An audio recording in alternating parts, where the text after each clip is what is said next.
Hello students, welcome to Pharma Q academy.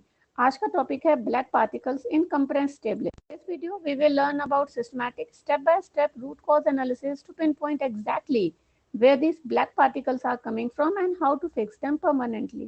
Black particles कब visible होते हैं? Black particles uncoated tablet में compression के बाद विजिबल होते हैं। ये कैसे दिखते हैं? ये टेबलेट की सरफेस पे भी दिख सकते हैं, embedded deep inside tablet, tablet के अंदर भी हो सकते हैं जो ऊपर से दिखते हैं, या फिर वो ग्रेन्यूल में ही मिक्स हो सकते हैं। इनका इम्पैक्ट क्या होता है? इनका इम्पैक्ट ये प्रोडक्ट की क्वालिटी पे इशू लाते हैं, पेशेंट की सेफ्टी के लिए कंसर्न है, रेगुलेटरी का भी ये एक नॉन कंप्लायंस पार्ट है, और मार्केट कंप्लेंट का ये इन्विटेशन है। ब्लैक पार्टिकल क्रिटिकल है? Yes, it is a critical defect. क्यों? क्योंकि इससे बैच रिजेक्शन हो सकता है, डेविएशन फाइल हो सकती है, प्रोडक्ट रिकॉल भी हो सकता है, और ये हमारा एक रेगुलेटरी नॉन कन्फर्मेंस भी है। कैसी अपेयरेंस को हम ब्लैक पार्टिकल में काउंट करेंगे? जैसे कि स्मॉल ब्लैक डॉट, या मेटालिक पार्टिकल, या कुछ जला हुआ पार्टिकल, या कार्बोनाइज्ड मटेरियल, या लुब्रिकेंट डिग्रेडेशन होने के स्पॉट्स, या foreign matter contamination. Number one cause of black particle is over lubrication. When punch oil mixes with the product dust, it turns into black greasy paste that drips down the punch shank into the tablet. Talking about can also caused by metal to metal friction between the scraper and the die table. We talk about material, it can be come from burn granules, API से contamination हो सकता है, carbonized powder से, और improper lubricant mixing से। Environment कैसे black particle को invitation देता है? जैसे अगर हम पुअर हाउसकीपिंग हो, या डस्ट एक्यूमुलेटेड ऑन इक्विपमेंट, या एचवैक फिल्टर हमारा डैमेज हो, तो उससे भी हमें ब्लैक पार्टिकल आ सकते हैं। डर्टी कंप्रेस्ड एयर हो, या डर्टी रिटर्न एयर डक्ट हो, या इनएडिक्वेट लाइन क्लियरेंस से भी। We talk about cause related to man, gown shredding, hair, dirty gloves, ये सारे इंट्रोड्यूस करते हैं डिब्रीज हॉपर में, जिसकी वजह से ब्लैक पार्टिकल आ सकते हैं। मेन प्रोबेबल रीजन जो है वो कंप्रेशन मशीन होती है, जैसे उसका पंच का टिप का wear, die wall scratching, feeder का rubbing, turret abrasion, excessive compression force अगर लगा दिया जाए तब भी। इम्प्रॉपर लुब्रिकेशन, ज़्यादा लुब्रिकेशन होगा तो उससे भी ब्लैक पार्टिकल जनरेट होंगे पाउडर से मिक्स होके, और अगर हमारा प्रिवेंटिव मेंटेनेंस शेड्यूल फेल हो। Material related probable root cause, overheating of granules. अगर हम ग्रेनुलेशन प्रोसेस में ओवर हीट हो जाए तो उसकी वजह से भी ब्लैक पार्टिकल आ सकते हैं। या फिर black spot in raw material, अगर हम रॉ मटेरियल सही ग्रेड का ना लें तो उसमें डिब्रीज हो सकती हैं, उसमें विजुअल डिफेक्ट्स हो सकते हैं, जो कि आगे चलकर हमारे कंप्रेशन में ब्लैक पार्टिकल के रूप में दिखते हैं। बाइंडर ओवर ड्राइंग, अगर हम बाइंडर को ओवर ड्राई कर देते हैं तो उससे भी ब्लैक पार्टिकल आ सकते हैं। Carbonised powder during compression and contaminated scoop. Main reason होता है कि टेबलेट फॉर्मुलेशन प्रॉपरली ग्रेन्यूल नहीं होते हैं। ऑक्सीडेशन ऑफ फॉर्मुलेशन कंपोनेंट और expose to unfavourable condition cause the formation of black spot. और improper mixing of ingredient, inadequate blending, excessive sieving, अगर हम ज़्यादा सीव कर दें तब भी, एंड अनइवन कंप्रेशन, और presence of impurities in formulation. Environment related cause, जैसे पुअर हाउसकीपिंग, साफ सफाई का ना होना, इक्विपमेंट पे डस्ट का एकुमुलेशन होना, एचवैक के रिटर्न राइजर या फिल्टर का डैमेज होना, कंप्रेस्ड एयर में डर्ट होना, या रिटर्न एयर में डक्ट होना, ये सारे procedure environment related issues create करते हैं। ब्लैक पार्टिकल्स किस स्टेज पे आइडेंटिफाई होते हैं? जब कंप्रेशन के बाद क्यूए पर्सन इन प्रोसेस करता है, उसका विजुअल करता है, तब उसको दिखते हैं, या कंप्रेशन के ऑपरेटर को दिखते हैं जब वो कंप्रेस्ड होकर टेबलेट्स आती हैं, या क्यूए जब सैम्पलिंग करता है क्यूसी में देने के लिए या टेस्टिंग के लिए, और फिनिश प्रोडक्ट का जब इंस्पेक्शन होता है तब ये दिखते हैं।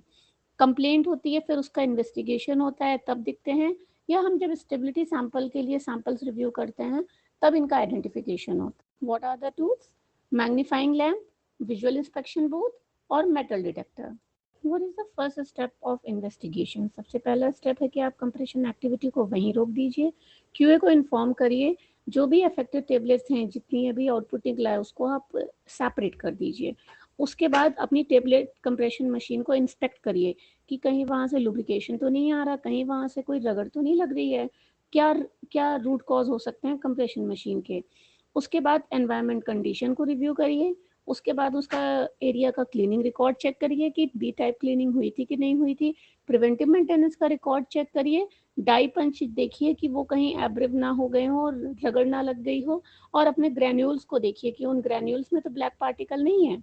और इम्पैक्ट असेसमेंट करिए। इन्वेस्टिगेशन के कॉमन टूल क्या है? Fishbone diagram, 5 Y analysis, fault tree analysis और रिस्क असेसमेंट। अब फिशबोन एनालिसिस में मैन देखिए क्या क्या ऑपरेटर ने हैंडलिंग एरर तो नहीं किया है।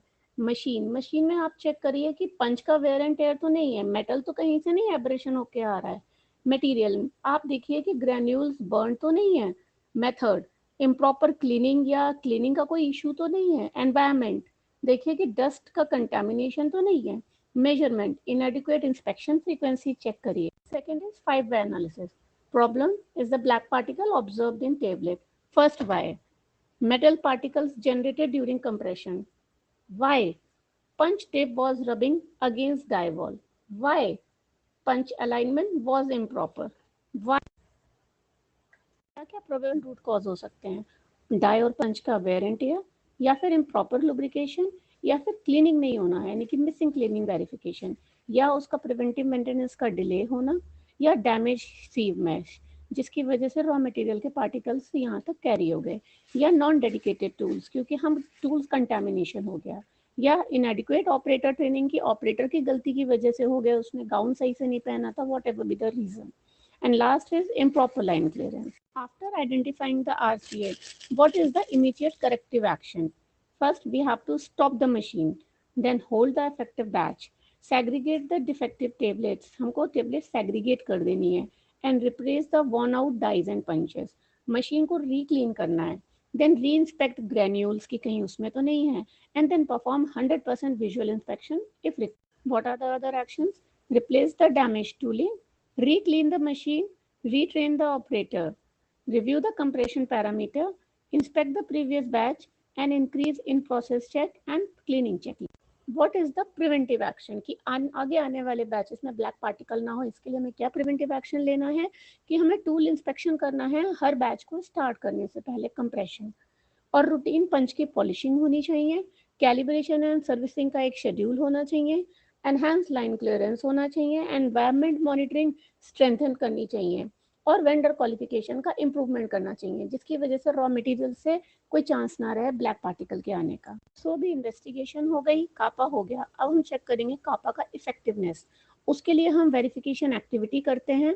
जैसे नेक्स्ट 3 बैचेस में मॉनिटर करेंगे कि हमने ये सब प्रिवेंटिव एक्शन लगा दिए तो फिर से क्या ब्लैक पार्टिकल आ रहे हैं. उसके बाद हम इसके ट्रेंड को देखेंगे कि कहीं इसमें ब्लैक पार्टिकल का ट्रेंड ही तो नहीं है, और प्रिवेंटिव मेंटेनेंस के कंप्लायंस को चेक करेंगे मशीन के. उसके बाद इंटरनल ऑडिट चेक करेंगे, उसमें देखेंगे कि बैचेस किन किन बैचेस में आए हैं कापा लगाने के बाद, या फिर ऐसे कोई मार्केट कंप्लेंट तो नहीं आई है. मार्केट कंप्लेंट को रिव्यू करेंगे और क्यूए का अप्रूवल लेकर इसको क्लोज कर देंगे. हमारा एक्सेप्टेंस क्राइटेरिया है कि नेक्स्ट किसी भी बैच में ये ब्लैक पार्टिकल रीअकर ना हो. तो एक केस स्टडी ले लेते हैं ब्लैक पार्टिकल के कंप्रेशन में. इन्वेस्टिगेशन में निकल कर आया कि पंच एब्रेशन वाज डिटेक्टेड. उसका प्रिवेंटिव मेंटेनेंस ओवरड्यू था 2 महीने. क्या एक्शन लिया? टूल को रिप्लेस किया, प्रिवेंटिव मेंटेनेंस शेड्यूल को रिवाइज किया और क्यूए वेरिफिकेशन इंट्रोड्यूस किया. क्या आउटकम हुआ कि नेक्स्ट 6 मंथ में ब्लैक पार्टिकल